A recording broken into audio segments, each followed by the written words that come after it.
After long consideration, I have come to the conclusion that there are four fundamental philosophical questions which have been debated for as long as we know anything about intellectual history. The first one is who started it? The second is are we going to make it? The third is where are we going to put it? The fourth is who's going to clean up? But when you consider all of these together, they prompt a fifth question, which is perhaps more fundamental than all of these. Is it serious?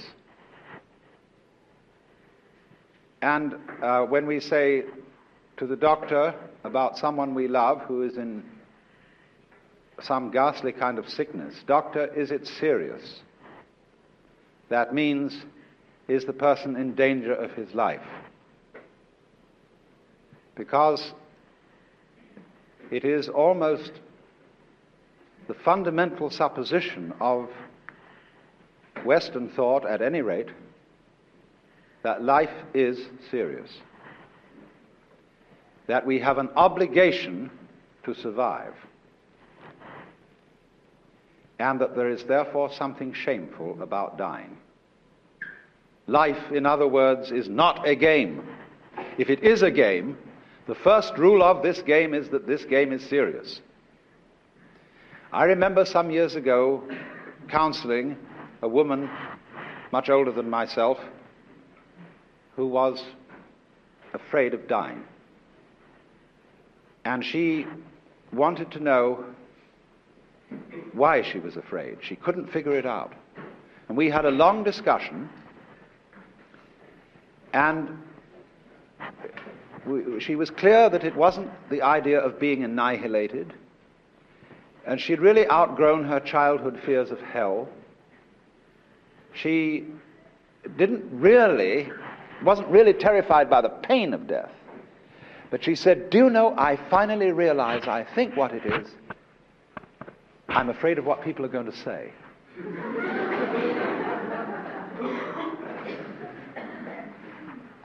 They're going to say at the funeral, I can see them all there, "Poor old Gert, she couldn't make it."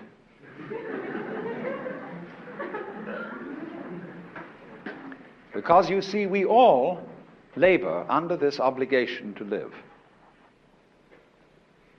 And this comes from our earliest training in childhood, where we are taught that we must live. And it comes about in very odd ways. We run into a basic confusion about the meaning of the word must. And the confusion is as to whether this word expresses a state of affairs, a condition that is, or whether it's a precept, a commandment. In order to be human, you must have a head. That's obviously not a precept. Nobody ever attempted to have a head.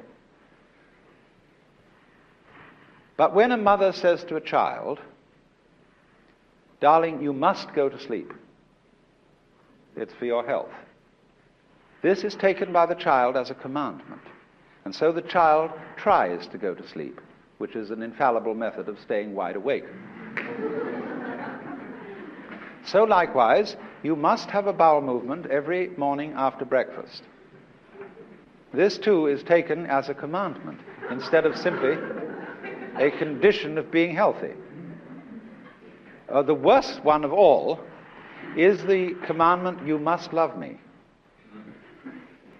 Not, "Darling, of course, because I say so, but I would only want you to do it if you really want to."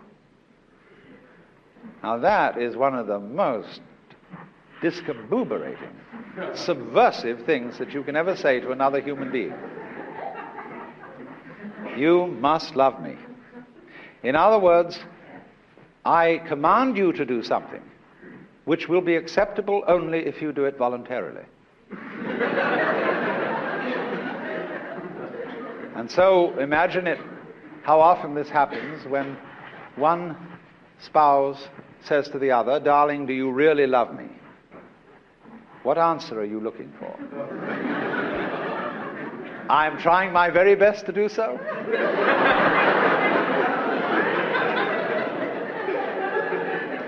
Oh, dear me, no. You want the spouse to say, "Darling, I can't help loving you. I love you so much I could eat you. I'm out of my mind about you." In other words, you want them to express a state of affairs which is, as a matter of fact, anything but voluntary. You want the person who loves you to say that they love you in the same way as they exist. They didn't ask to exist, they can't help it, and there it is, for better or for worse. And that is one of the basic paradoxes in which we all get tied up, and it's called, been christened by the ethnologist Gregory Bateson, the double bind.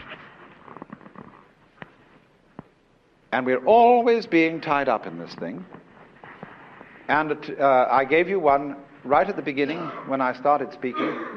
The first rule of this game is that it's not a game. The supposition of this drama is that it's not a play. Of course, every great actor will try to put that over on you. You know that here stands the proscenium arch when there's a performance going on, and that what happens on the stage is in jest, is in play. It isn't somehow real. And yet the actor is going to use all the skill that he has to convince you that what's going on the stage is real life. He wants you on the edge of your seats with anxiety. He wants you crying. He wants you laughing, because he's taken you in completely. Now, the Hindu theory of the cosmos is precisely this, that the universe is a play, a dramatic act, which they call Leela, whence our word lilt. Leela means play or sport, and the universe is looked upon as the playfulness of the Godhead, who is playing a game of hide and seek with himself. And that every so often he pretends that he's not himself and that he's all of us, not only the human beings, but the animal beings, the angelical beings, the diabolical beings, the vegetable beings, the mineral beings. Every kind of being that there is, he hides from himself in these forms. And then after 4,320,000 years, which is the basic reckoning unit of the ingoings and the outgoings of the cosmic game, the Supreme Self, the witch than which there is no witcher, wakes up and discovers who he is after all. And that's great. What a relief. Because in the end, the thing becomes a nightmare. It becomes a tragedy. And the universe finally blows up in the awful awfuls, just as it does for each of us individually when we die. But there, behind the great show, is the actor. And this idea is, of course, fundamental to all the conventions of the stage, because the whole notion of the stage, of the drama, is that the actor comes out not as himself, but as a persona. And the word persona in Latin means that through which the sound passes, and refers specifically to the mask worn by actors in classical drama, a mask with a mouth shaped in the form of a megaphone so that it would project the sound in an open-air theater. And so, at the beginning of a play, the dramatis personae is the list of masks that are to be worn by the actors. And by a curious inversion of the meaning of words, the word person has come to mean not the mask, but the real thing. Harry Emerson Fosdick wrote a book called How to Be a Real Person. That is correctly styled, How to Be a Real Fake. In other words, how to be a good actor. But it disquiets us, doesn't it? The idea that the whole world might be a big act. We are also, in social life, a bit disquieted when we get into the company of stage people, people in showbiz, because we are not sure whether in real life they are still acting. Who are you? That's the great question. One of the most magnificent Indian sages of modern times, Sri Ramana, always faced people with this question. When people came to him and said, "O Master, who was I in my past incarnation? Will I be reincarnated again?" etc., etc., he always used to say, "Who is it that asks? Who are you?" And he asked this question. I've got a photograph of this man. I never met him, but I know lots of people who did. And he has a funny look in his eyes, a curious twinkle. And you can feel those eyes from the very photograph going right through you, not with judgment, not with condemnation, but with a kind of a wicked, humane twinkle. In other words, it says, "Listen, buddy, don't fool me. I know who you are." And you say, "Who, me?" "Why, I'm just little me. I'm not a very important person. I'm just a poor little human, like in Hausmann's verse, 'I, a stranger and afraid in a world I never made.'" The teacher looks at you and says, "Old Shiva, don't give me that stuff. I know who you are in your million masks." And you look out and say, "I'm just poor little me." That's the technique, you see, of the awakeners, the people who in the Hindu world are called gurus, the so-called spiritual teachers who kid us out of our egocentricity. Egocentricity being the predicament wherein the universe and all that is beyond the universe identifies itself with a particular role or part that it's playing in the game. Now, in our culture, you just mustn't get mixed up with that kind of thinking. I've been thinking for a long time, what is really taboo in our culture? And in a good many other cultures besides. But it used to be sex. But sex isn't taboo anymore. You can buy books on sex anywhere. Any child can find out all about it. It's the easiest thing in the world. There's a slight flavor of taboo hanging over it from the older generations, but it isn't a serious taboo anymore, not since Freud. You know, there's two ages, BF and AF. And in AF, sex is no longer taboo. What is taboo? There's always something. The real taboo is what the Hindus call, in their immortal phrase, Tat Tvam Asi, which means, that art thou. You, lurking behind the mask of being an impermanent human person, are really responsible for the whole thing. But if anybody claims that in our culture, we put them straight away into an asylum. That is the very hallmark of insanity. But in India, if somebody suddenly wakes up one morning and says, "My goodness, I'm God,"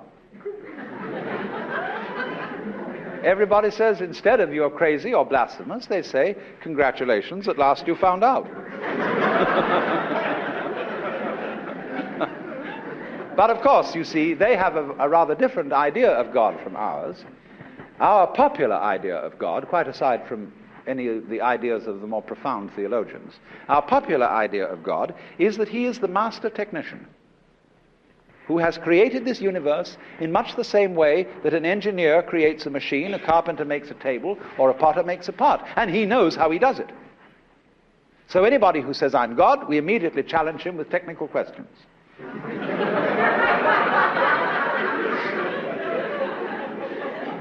If you are God, how did you create the universe in 6 days? All sorts of questions like that. But you see, the Hindu's God does not need to know in words how he does what he does in exactly the same way that you don't know how you grow your hair. You just do it. And after all, can you know how to do a thing better than by just doing it? You may have a physiologist's knowledge of how you open and close your hands, but that doesn't enable you to open and close them any better than anyone else. Unless, of course, you've got a wrecked hand and you need a physiologist to put it back in shape. But in the ordinary way of things, you know how to think because you think, but you don't know how you think. You don't understand all the intricacies of the nervous system underlying the process of thought.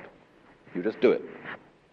So like the centipede, who can manipulate 100 legs without having to think how to move each one, so the Hindus conceive the Godhead, not as a technician, but as a cosmic centipede, who is wiggling all of us like so many legs. That's why the Hindu gods have many arms. There's one Buddhist divinity with 1,000 arms. And but this thing doesn't have to stop to think how it's done. That would be inefficient, because thinking is a process of concentrating your attention on what is called one thing, that is to say, one think at a time. And that won't do at all for the regulation of complex processes. That's why we're now so fatigued with thinking that we're getting computers to do it for us, because computers can think of ever so many things at once. And that's where they have the advantage of us. So a Hindu, therefore, feels no kind of blasphemy or inconsistency or insanity in suddenly realizing that he is basically what there is. That you aren't directly aware of this, of course, just in the same way that you're not directly aware of your brain structure. Nor are you aware of the incredibly subtle, interconnected system of relationships, balances, networks, whereby your brain is part and parcel of the whole physical universe and exists with it in the same kind of togetherness as a front exists with a back. So in this sense, you see, we are all something that everything is doing. Every wave is the ocean waving, the whole ocean waving, announcing its presence. So in the same way, each one of us is a waving of all that there is, saying, "Yoo-hoo, here I am." Only, it comes and it goes. All waves come and go. They have their ups and their downs. And we have our ups and our downs. When we're up, then we suddenly see John Doe. When we're down, there's just a corpse. Then whoops, it comes up again as Mary Smith. And whoops, it goes down. And so it goes. Like the sparks in the soot on the back of the fireplace. In and out, in and out, in and out. Everyone different than the one before, and yet somehow the same. Now, as I said, in the Hindu view of the cosmology, this is a drama. And that means its basic spirit is playful. It is a game. But the difficulty that we have in understanding this idea is that we don't distinguish between the many connotations of the word play or game. A lot of people say to me when I produce this idea, "Do you mean it's only a game? That all this is somehow therefore trivial?" And I say no. Look, when you go to listen to a great pianist play the Beethoven sonatas, you are actually going to an entertainment. You pay entertainment tax to get in. But you wouldn't say, would you, that this was mere entertainment?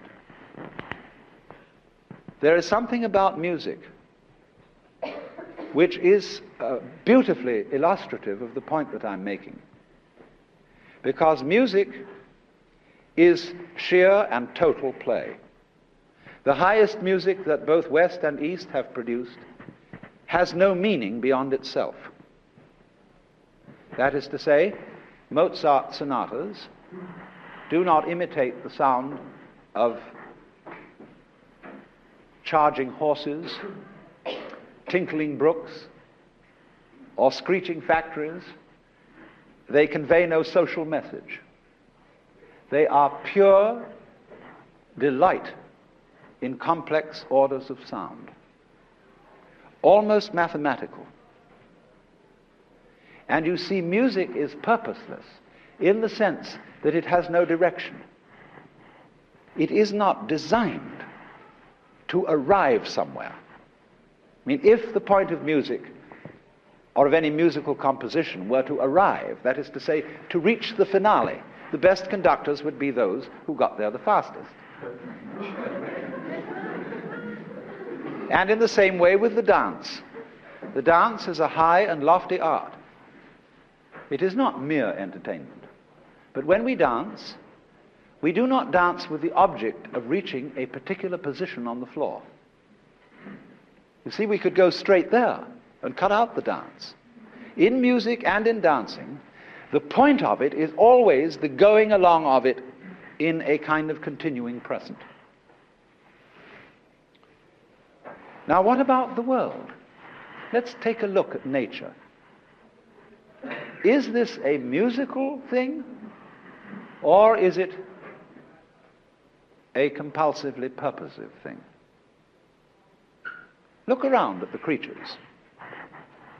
The vast variety of insects, the amazing multiplicity of plant forms, of bacteria. Look at the stars, the nebulae at night. This tremendous prodigality, this profusion of energy. If we ask the question, what is it all for? I think this is the wrong question. It sort of doesn't need that question. It answers itself. Just as when you listen to music, you don't ask, do you, what does this mean? You just dig the sound. You swing with it. And so in exactly the same way, the world may be seen in all the multiplicity of its creatures as fabulous. G.K. Chesterton once made a very profound remark when he said it's one thing to wonder at a fabulous creature like a gorgon or griffin that doesn't exist, but it is of a much higher order to wonder at a rhinoceros, a creature that does exist and looks as if it doesn't.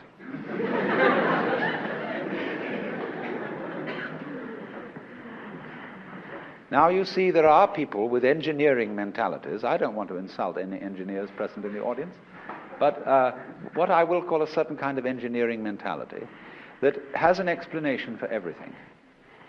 Namely, that butterflies have those big eyes on their wings as a kind of survival dodge, that chameleons change color in order to affect something or other. Or they have another way round of putting this same point, which is that because certain butterflies had eyes on their wings, they frightened the birds more than other kinds of butterflies and therefore survived. Everything, in other words, is nature is approached from the standpoint of an efficiency expert. And the idea is that there is an instinct to survive. This is the same old compulsion I was talking about. You must go on surviving. But actually, things don't live in order to survive, because surviving and living are the same thing. You survive until you don't. And that's that. It seems to me altogether more rational to look upon this amazing profusion of existence as poetic and musical, and therefore as playful. But in order to be a good play, it has to have an element and a subordinate element of seriousness in it. That is to say, we can't have a good stage play without introducing a villain. And the villain has to be convincingly played. There has to be a real big act, and everybody gets afraid of that villain. That's absolutely essential. So in the same way, there has to seem about life an element, a very convincing element indeed, of the ultimately tragic. Only the big question is it so? Put it in another way, is the universe a system in which there can occur an irretrievable mistake, as indeed the Christians have conceived in the idea of eternal damnation? That is one of the most extraordinary ideas ever hatched out of the brain of man, that there might be the possibility of things going wrong forever and ever and ever.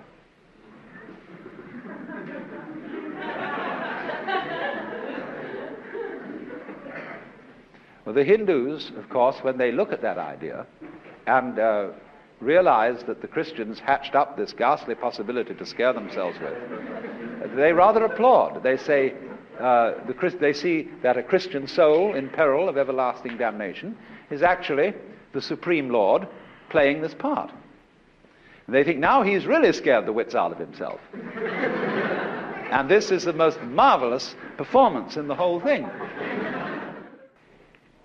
In this brief life of 80 years and 10, you have set before you the choice. Once to every man and nation comes the moment to decide, in the strife twixt truth and falsehood, for the good or evil side. Then it is the brave man chooses, while the coward stands aside. Ugh! See, he hasn't made that choice, and you don't know how to make it. The suspense of that is a great dramatic moment. But the Hindu has that funny look, which says, huh?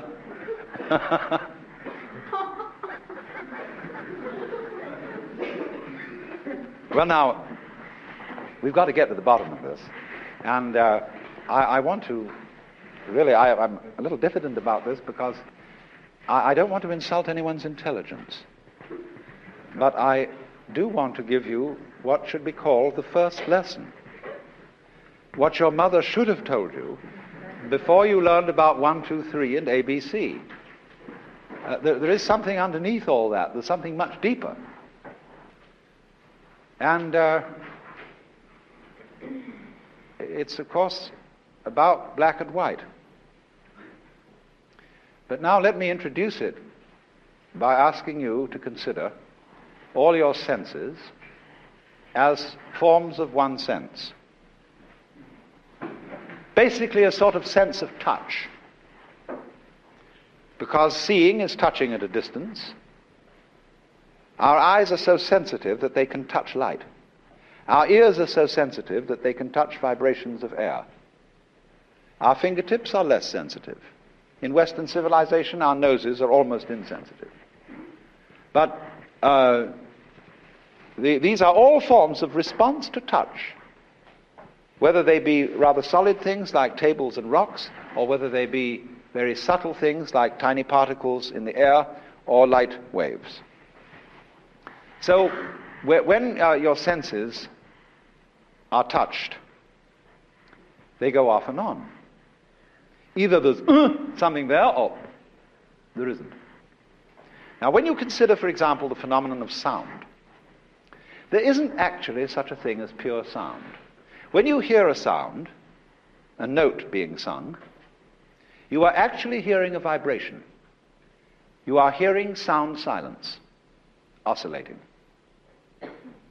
Because it is the alternation of sound and silence that impresses us. This is so with almost all contacts. If you have a delightful girl sitting next to you, and you want to make your presence known to her, and you put your hand on her knee, and you leave it there, she will cease to notice it. But if you gently pat her on the knee, she'll know you're still there. Because you come and you go.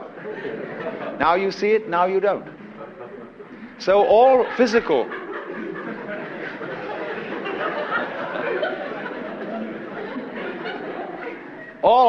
manifestations are in this sense vibratory. They are pulses. Light is a pulse. And the most solid rock is also a pulse.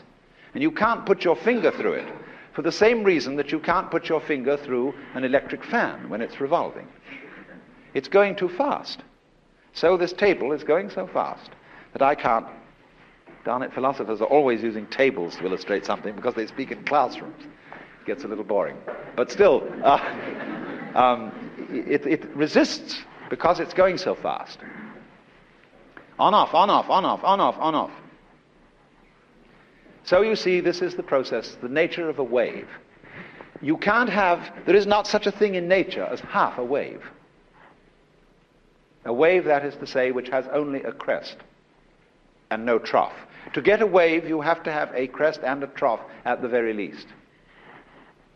So the up and the down go together.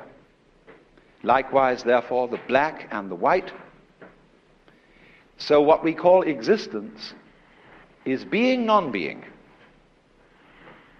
So therefore, to be or not to be is not the question. To be and not to be are inseparable companions. Just like Tweedledum and Tweedledee, who incidentally agreed to have a battle. So between all these explicit differences, like the top and the bottom, the up and the down, the front and the back, the light and the dark, explicit differences have behind them an implicit unity. That is to say, they are always found together. There is, as it were, a conspiracy under the surface to look as different as possible and yet to be one. It takes one to produce difference. Because you see, you don't know what you mean by difference unless you know what you mean by unity. You don't know what you mean by is unless you know what you mean by isn't. You know, there is a match booklet in this hand, and there isn't one in this hand. Abstract from that, and you get the idea of being and non-being. But they go together. Now, the whole joke that's been played on you, by you, of course, is that they don't go together. That, in other words, black might win. That seems very persuasive. After all, when one looks at existence, you realize it's quite an effort. A lot of energy going on. Wouldn't it have been so much easier for there not to have been anything at all? Once you get that idea, existence becomes odd. And so also when you think about death, what would it be like to go to sleep and never wake up? That thought always makes us intellectually dizzy. And it makes you think about birth, the funny event of waking up after never having gone to sleep.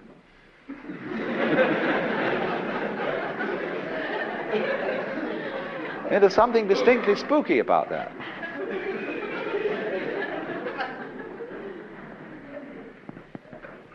But, you see, this is all part of it. That the black side has to be real, genuine black, so that the white side can be real, genuine white. And it must always seem as if whenever black turns up, that's going to be the end. And this is the conspiracy. So when you've got the game, uh-oh, black might win, you have to play the next game, which is, uh-oh, white must win.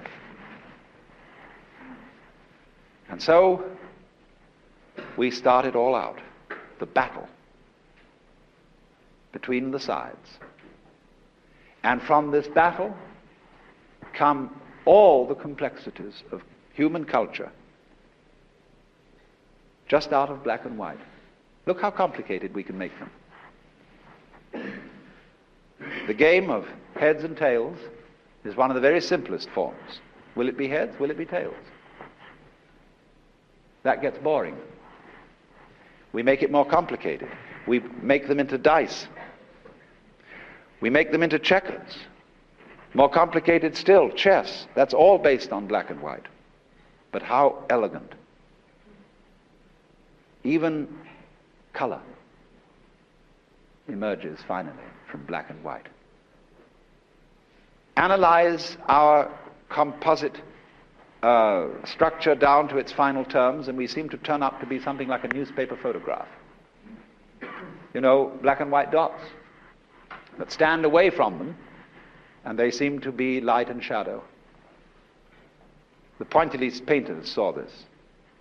That we are all this buzzing little on-off, yes, no, yes, no, yes, no, yes, no, yes, no, yes, no, yes, no. Every neuron is either firing or not firing. Yes, no, yes, no, yes, no. And out of this multiplicity of yes and no comes, whew, look at this thing. But it all depends on this little joke, see? That we forget, somehow, that yes and no go together. A person who understands that, you see, is a sort of initiate. He's been let in behind the scenes. He's what you would call a person who's very far in. There are a lot of most of us are very far out.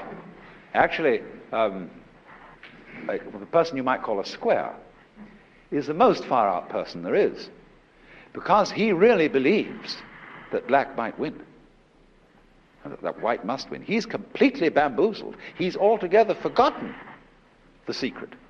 So he's way, way out, lost as lost can get. But how brave, how magnificent. But so that he doesn't go off his head altogether, there are always in society some far-in people. And they're what are called the esoteric people, as compared with the exoteric people. And the far-in people are rather cagey. They don't give the show away too easily. Now you might say, you're not being very far in. You're explaining to us what the joke is. And you really shouldn't do that, because if we knew that it was all right, and that the whole thing was a joke, what would happen to our incentives? Now I feel I can say all this quite safely, because very few people will believe it.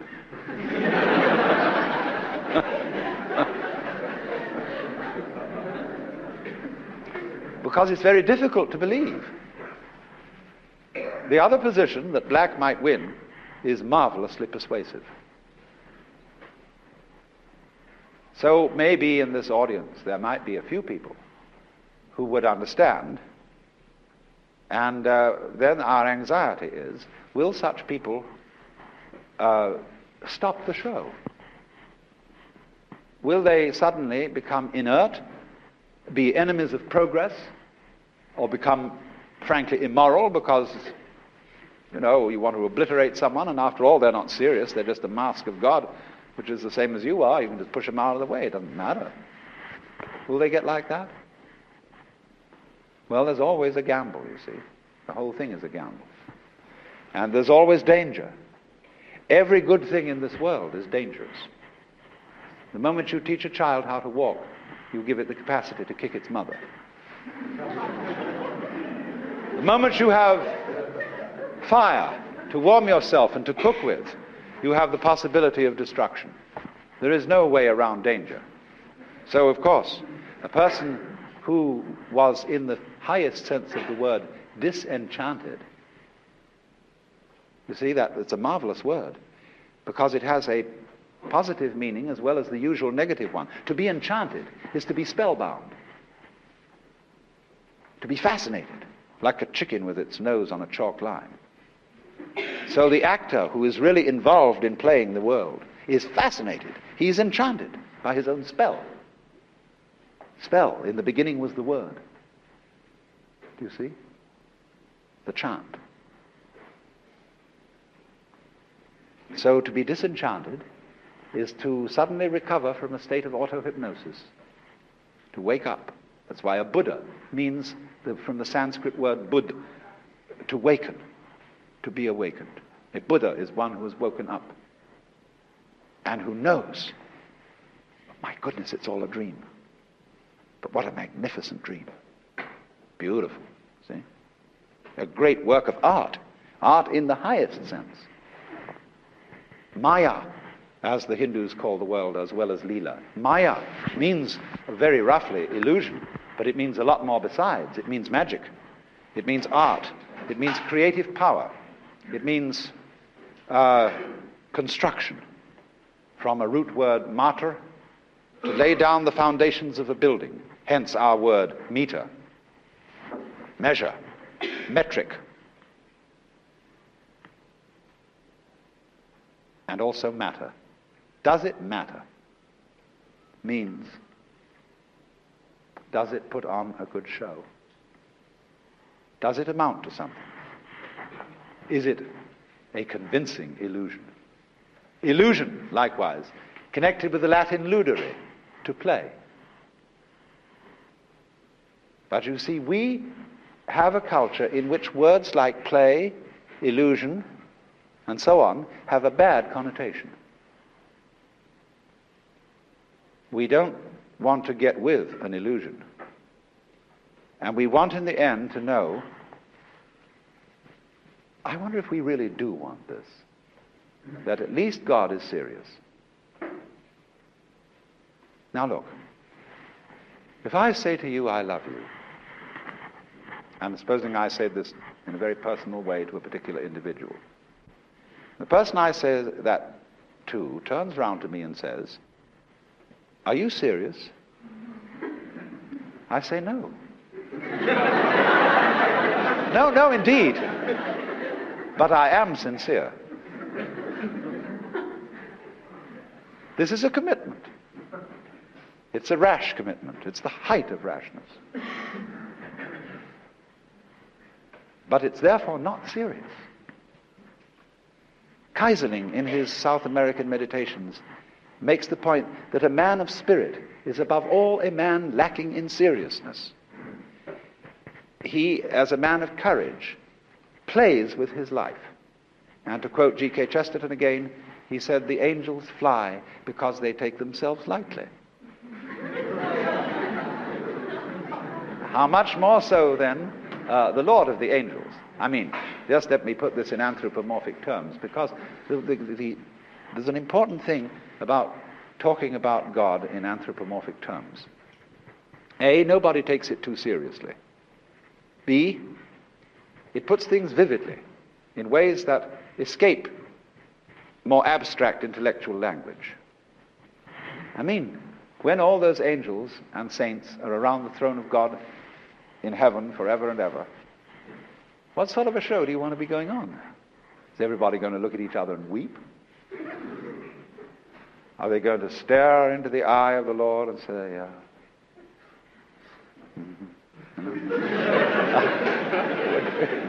Dante, in the Paradiso, describes the hymn of the angels, and he says it is like the laughter of the universe. In other words, they sing Alleluia, Alleluia, Alleluia. And what the devil does that mean? It doesn't mean anything, except it's a kind of celestial whoopee.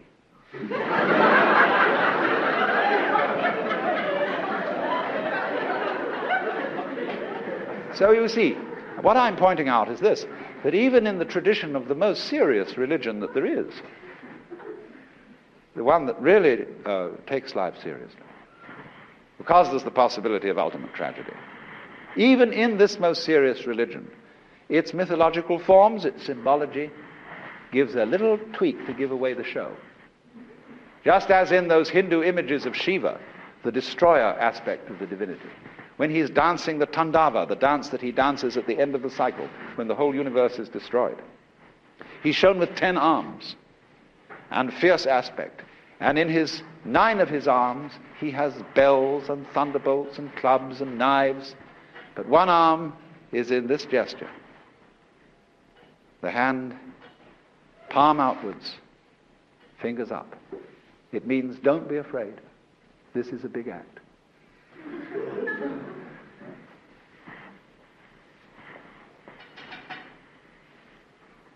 So you see, the notion of the world as playful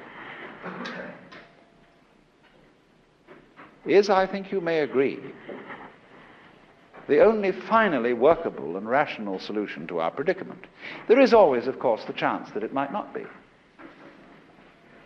There is indeed the chance that you may wake up to find yourself everlastingly damned, or that you may never wake up at all. I don't know what that would mean, except nobody would ever know whether it was serious or wasn't.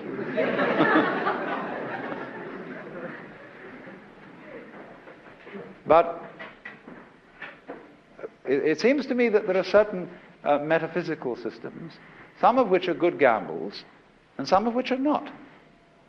Because a great deal of the problems of life resolve themselves to the question, what are good game rules?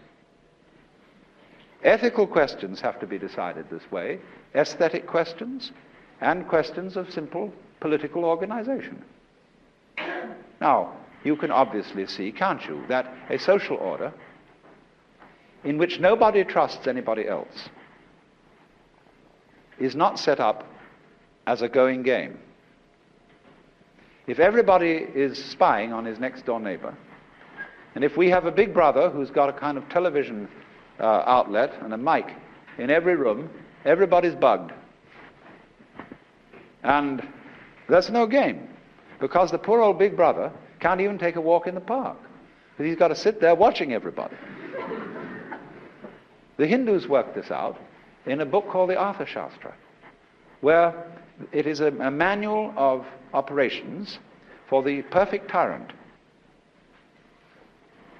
And it gives minute instructions how to hedge himself in with rings like the rings of a spider's web.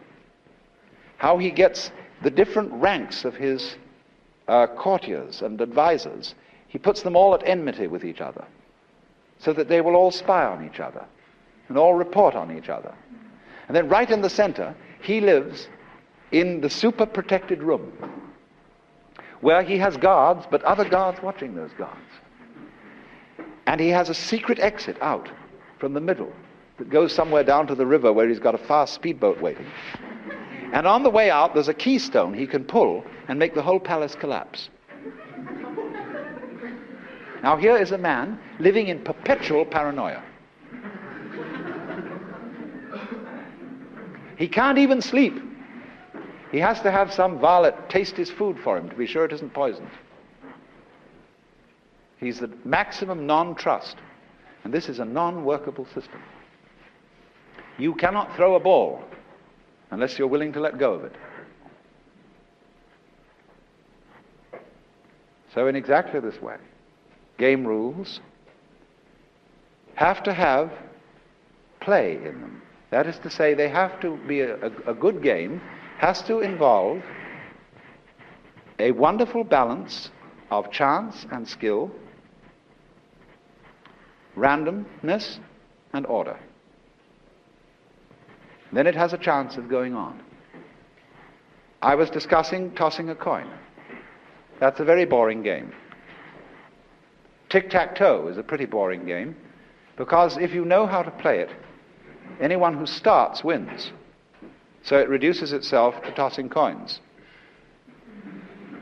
On the other extreme, three-dimensional chess is much too complicated for most people to keep track of. And they lose themselves in the tangles of it. But somehow in the middle, games like poker, bridge, chess, even Go, marvelously intriguing. People can get fascinated with them. You know how it is. Once you become a chess buff, you can't let go.